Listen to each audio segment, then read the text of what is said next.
Hi guys! Welcome to Tris Maria Sister. It's me, Natalia. So karon, diba? Wait lang guys.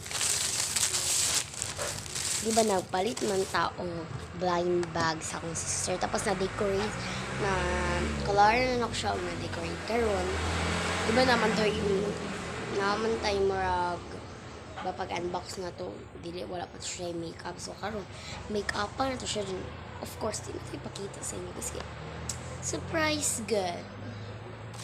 So, nataan eh. So, basahan nyo na guys. OMG, I need a makeup. Meron siya makeup din. This is her before face. Kailangan natin siya tulungan. Please help me. Diba, remember nyo na nakuha natin is pink. So, ang gagamitin natin para sa kanya is